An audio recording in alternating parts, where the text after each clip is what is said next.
Next topic start कर रहे हैं यूनिट 4 का, that is angular momentum. Last lecture में हमने स्टडी किया था, टॉर्क के बारे में स्टडी किया था और कपल के बारे में पढ़ा था। तो कपल और टॉर्क किसे बोलते हैं?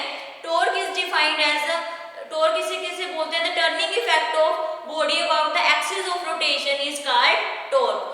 कि एक ही एक्सिस उसकी क्या है, रोटेट करे बट एक फिक्स्ड पॉइंट पे, उस टर्म को हम बोलेंगे torque. It is donated by tau. इसको किससे डिनोट करते हैं? टो से। और उसका हमने फॉर्मूला क्या डिस्कस किया था? Torque is defined as perpendicular distance and the perpendicular distance था उसमें, और क्या था? Angular momentum. Tau is equal to F cross R, magnitude of force and perpendicular distance from the line of action of rotating body. Torque is equal to F cross R. In vector form हमने पढ़ा था, tau vector is equal to F vector cross R vector. तो cross product हमने कैसे open की थी? Torque is equal to F R sine theta. उसके बाद हमने केसेस स्टडी किए थे। अगर हमारा फर्स्ट केस में हमने लिया था, अगर हमारी बॉडी एंटी क्लॉकवाइज डायरेक्शन में रोटेट कर रही है तो टॉर्क हमारा क्या होगा? पॉजिटिव होगा। अगर हमारी बॉडी क्लॉकवाइज डायरेक्शन में मूव कर रही है तो हमारा टॉर्क क्या होगा? नेगेटिव होगा। नेक्स्ट केस हमने डिस्कस किया था, अगर हमारा r क्या है? 0 है, then no torque will be produced if we apply the force, then no torque will be produced, our torque, the value of torque will be 0। अगर हमारी r की वैल्यू 0 है तो हमारा उस केस में टॉर्क भी क्या हो जाएगा? 0 हो जाएगा। ये था हमारा सेकंड केस। और थर्ड केस हमने डिस्कस किया था, when the value of theta is 0 or when 80, then the value of torque will also be 0। तो भी टॉर्क की वैल्यू क्या हो जाएगी? 0 हो जाएगी।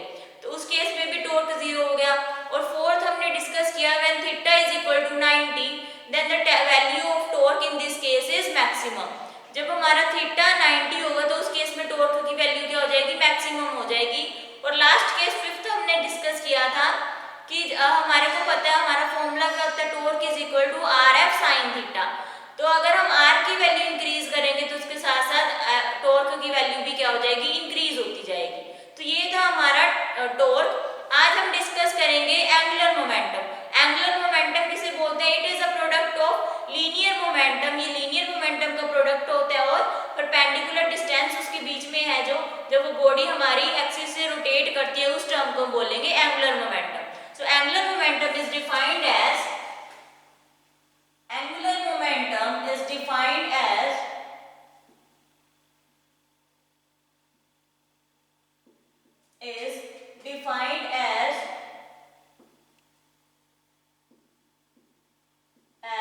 the product of linear momentum, the product of linear momentum।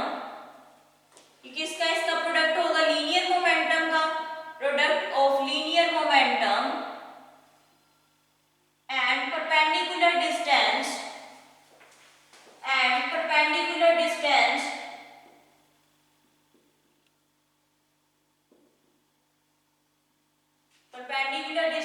from the axis from the line of axis from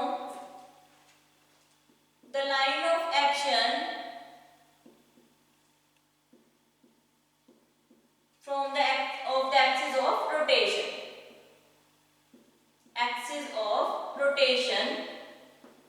तो उसमें इसकी वैल्यू क्या हो जाएगी? एंगुलर मोमेंटम को किससे डिनोट करते हैं? It is denoted by L. So angular momentum को हम किससे डिनोट करते हैं? एल से। It is denoted by L. So angular momentum का क्या फॉर्मूला हुआ? Angular momentum is equal to product of linear momentum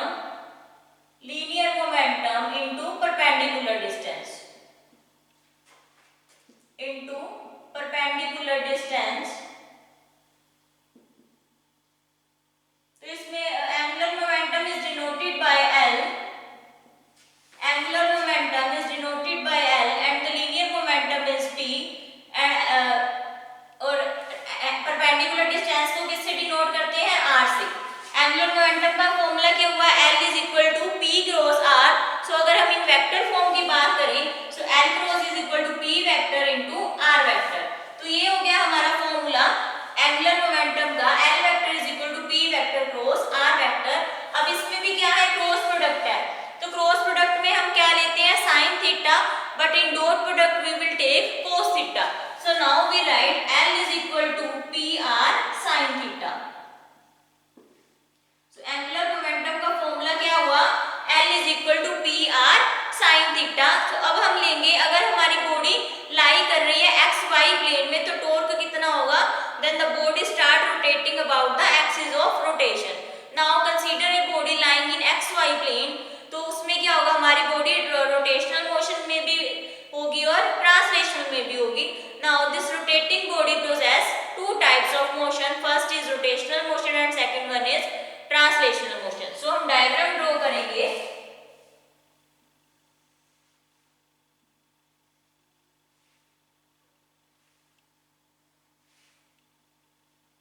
तो इसमें हम क्या पढ़ेंगे कि हमारी बॉडी दो टाइप से रोटेट कर रही है. फर्स्ट हमारी क्या है? Rotational motion and second one is translational motion. तो हम फर्स्टली क्या X Y Z axis draw करेंगे. X Y Z axis draw करने के बाद फर्स्टली हम X Y Z axis draw करेंगे.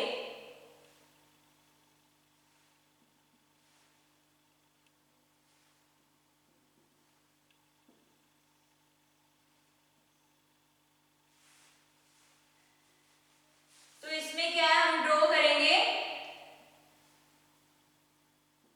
ये इस पे फोर्स लग रही है और मोमेंटम कितना है P और इसके बीच का डिस्टेंस कितना है? That is R.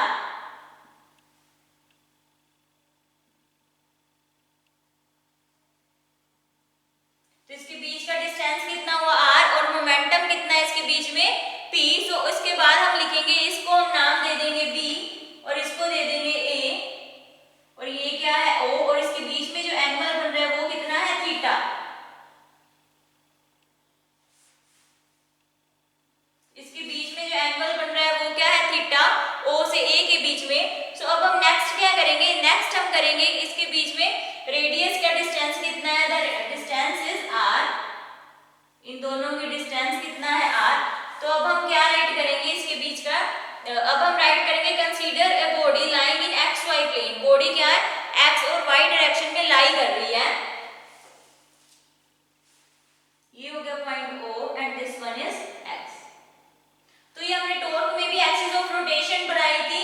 ये हमने उसमें लिया था एक्सिस ऑफ रोटेशन और ये हमने लिया था इसमें क्या है? P. ये क्या है? हमारा लीनियर मोमेंटम और A भी हमने दो पॉइंट्स ले लिए. ये है हमारा O और दिस वन इज N. इसके बीच में एंगल कितना बन रहा है? थीटा. तो consider a body lying in XY plane. Consider a body lying in XY plane. Lying in XY plane. Torque is acting on a body. Torque is acting on a body. Torque इसमें क्या है? Torque act हो रहा है और इसमें क्या बनेगा? Then the body starts rotating. तो बॉडी क्या है? अपनी एक्सिस पे रोटेट करना स्टार्ट कर देगी. Then the body starts rotating. Then the body starts rotating about the axis of rotation. About the axis of rotation.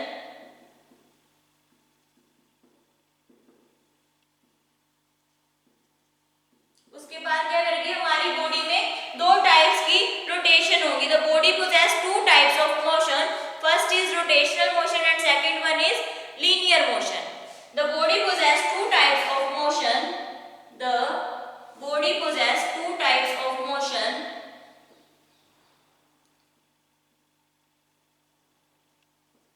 Two types of motion.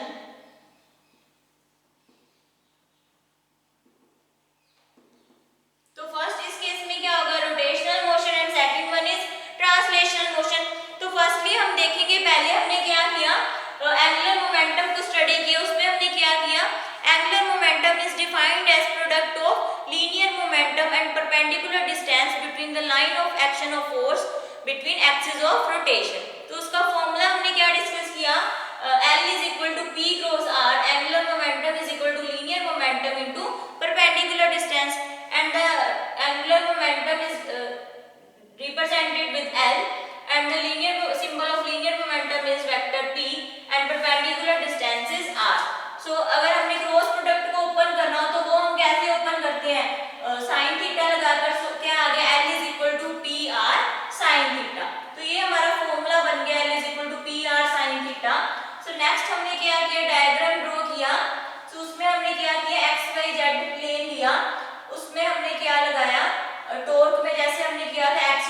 Rotation उसकी fix है, तो उस पर क्या अप्लाई की थी, force.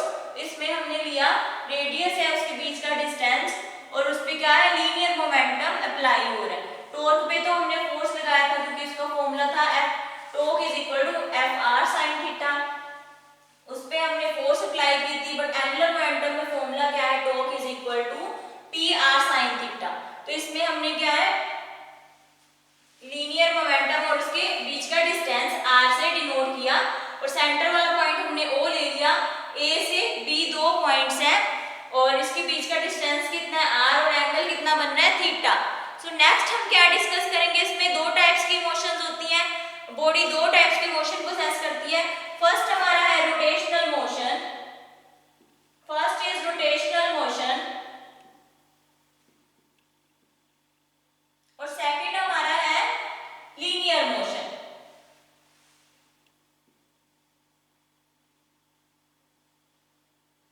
Second is linear motion. तो ये दो टाइप्स के मोशन हमने स्टडी किए थे, ये हमने ऑलरेडी डिस्कस किए हैं पहले भी। तो बॉडी हमारी दो टाइप्स के मोशन पोजेस करती है, that is first is rotational motion and second one is linear motion. Linear motion को हम ट्रांसलेशनल मोशन भी बोलते हैं। अब अगर हमने क्या है, इसमें कंस्ट्रक्शन ड्रॉ की, O से N के बीच में जो हमने डॉटेड लाइन से शो किया है, which makes an angle theta and the distance between them is r, और डिस्टेंस इसका कितना है, r, और एंगल उसके बीच में बन रहा है, दैट इज थीटा। सो अगर हम बात करें इन ट्रायंगल ONA में अगर हम बात करें तो हमारा क्या होगा, इन ट्रायंगल ONA, तो साइन थीटा की वैल्यू क्या होगी, साइन थीटा किसके इक्वल होता है, perpendicular by hypo, so ON by OA। So ON OA की वैल्यू कितनी है, ON by R is equal to sin theta, so ON is equal to R sin theta, so ON की value कितनी आ गई, that is R sin theta। इसमें हमने क्या consider किया एक बॉडी हमारी कौन से प्लेन में है, XY प्लेन में है, और इसके बीच हमने क्या किया, टॉर्क एक्ट हो रहा है किसी भी बॉडी पर, ताकि बॉडी क्या रोटेट करे अपनी एक्सिस ऑफ रोटेशन पर। उसमें दो टाइप्स के मोशन होते हैं, फर्स्ट हमारा rotational motion and second one is translational motion. और उसके बाद हमने क्या किया कि ये कंस्ट्रक्शन किया, O से N के बीच में एंगल बन रहा है थीटा, और उसके बीच का डिस्टेंस कितना है, R, तो sin थीटा उसमें से क्या होगा, ON by OA, and the value of OA is R, so we here put the value of OA, that is R, the value of ON is R sin theta, so value कितनी आ गई ON की, that is R sin theta। so as we know angular momentum is the product of linear momentum and perpendicular distance between them। तो angular momentum को वो अगर हमने formula right किया तो हमारा फॉर्मूला क्या बना था, angular momentum is equal to, angular momentum का फॉर्मूला हमने डिस्कस किया किसके इक्वल था, angular momentum is equal to L is equal to P cross R vector. So अगर हम R वेक्टर को ओपन करेंगे तो किसके इक्वल होगा, L is equal to PR sin theta। So this is the formula of linear momentum, L is equal to PR sin theta। तो ये हमारा हो गया लीनियर मोमेंटम का formula, L is equal to PR sin theta। अगर हम इसकी units की बात करें, यूनिट्स ऑफ एंगुलर मोमेंटम, तो अगर हम CGS की बात करें तो इसमें क्या होगी, gram centimetre square second inverse, और अगर हम SI यूनिट की बात करें तो उसमें हमारी क्या होगी,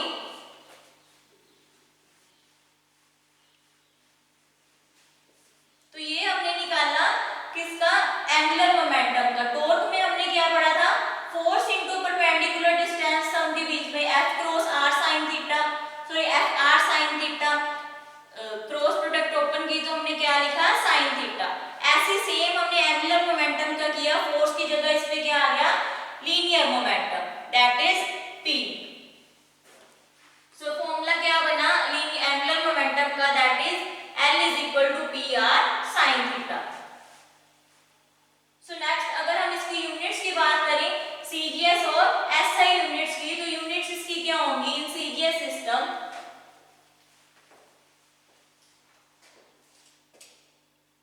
in CGS system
करें expression for angular momentum in terms of angular velocity, तो वो कितना होगा, एक्सप्रेशन फॉर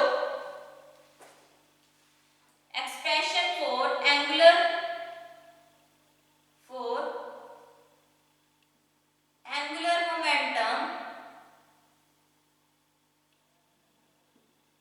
इसमें क्या है, हम एक्सप्रेशन पढ़ेंगे किसका, एंगुलर मोमेंटम p का, किसके respect, with respect to angular velocity omega of a body with respect to angular velocity omega,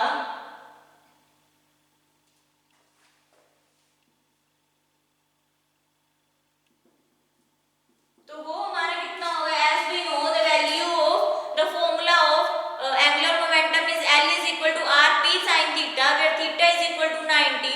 so sin 90 की जगह हम क्या पुट कर देंगे, so firstly we write the formula L is equal to rp sin theta.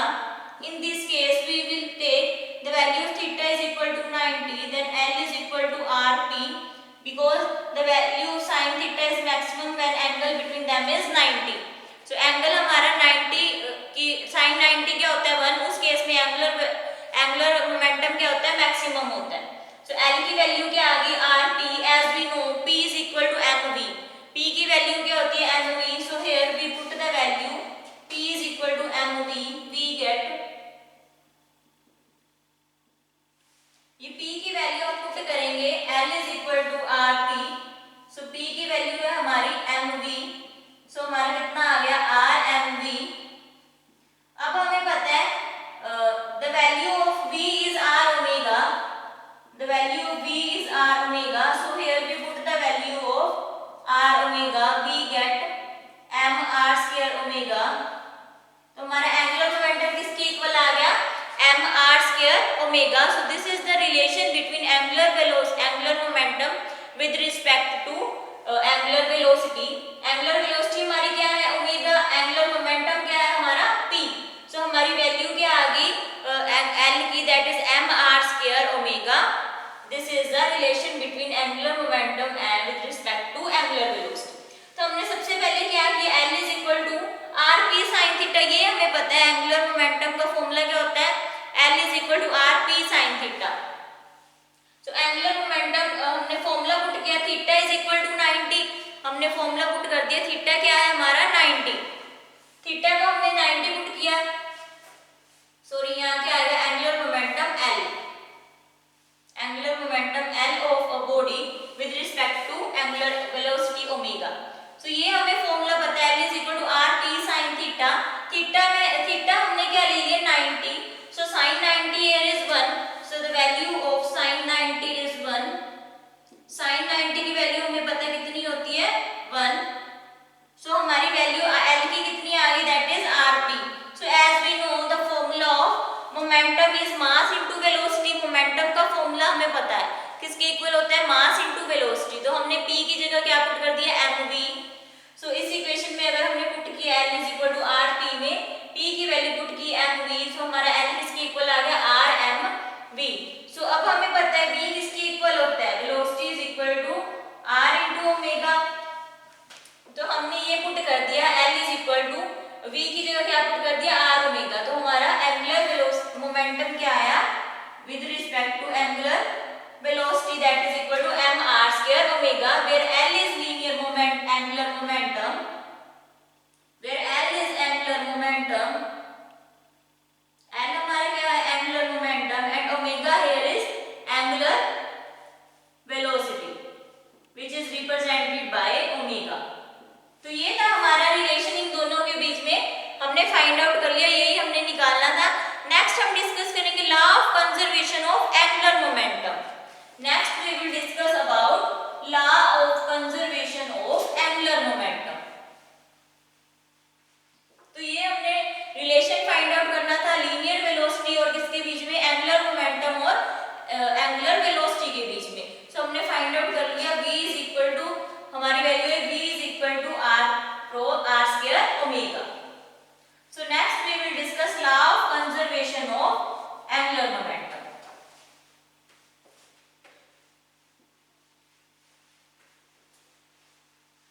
So law of conservation of angular momentum में हम क्या करेंगे, it states that angular momentum of a rotating body, angular momentum अगर हमारी body के around rotate कर रहा है बट वो क्या है, कांस्टेंट है उसकी वैल्यू, तो उस पर कोई भी एक्सटर्नल फोर्स अप्लाई नहीं होगा.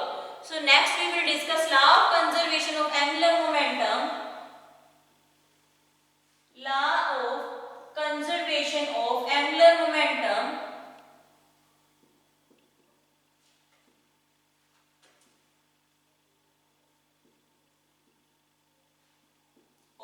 angular momentum.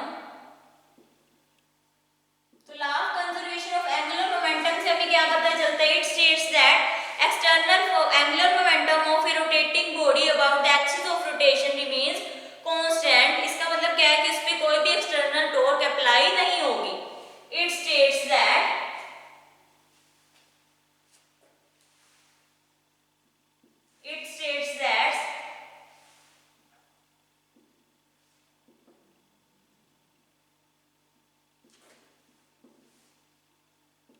angular momentum of a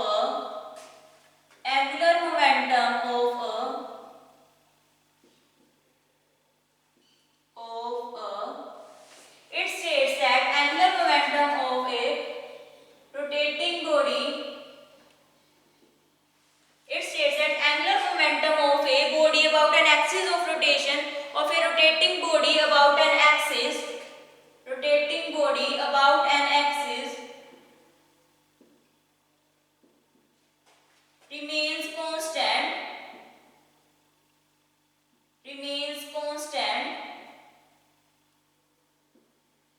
if no external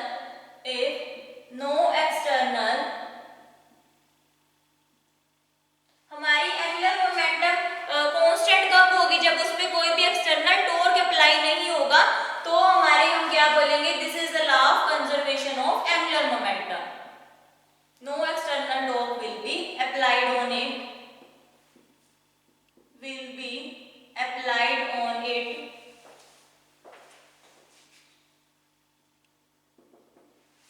This is the law of conservation of angular momentum, that angular momentum of a rotating body about an axis, की angular momentum पे body जो rotate कर रही है अपनी axis के long, वो क्या रहेगी, कांस्टेंट रहेगी.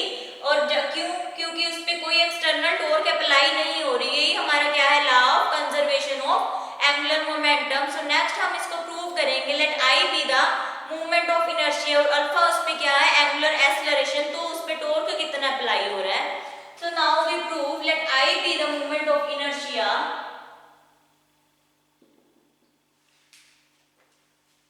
Let I be the moment of inertia. Be the moment of inertia.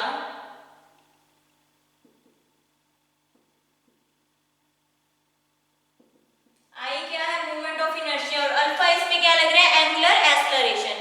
And alpha be the angular acceleration and tau be acting on it. Alpha be the angular acceleration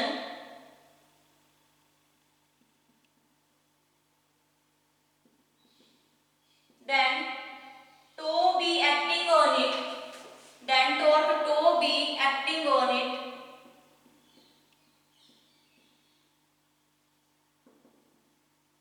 If I हमारा moment of inertia है, alpha क्या है हमारा angular acceleration, और उस पे torque क्या है, टो अप्लाई हो रही है, तो हमें पता है रिलेशन टॉर्क और एंगुलर मोमेंटम का किसके इक्वल होता है, di/dl/dt that is equal to tau. So we know the relation between torque and angular momentum is, as we know, relation between torque and angular momentum is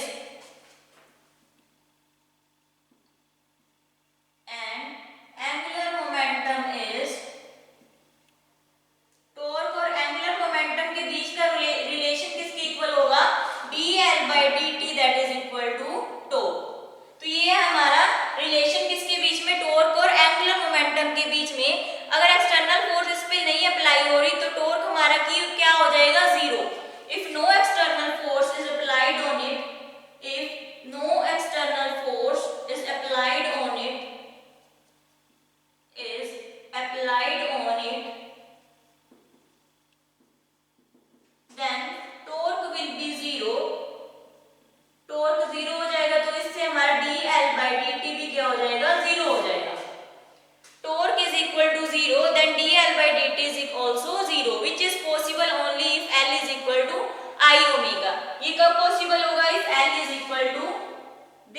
possible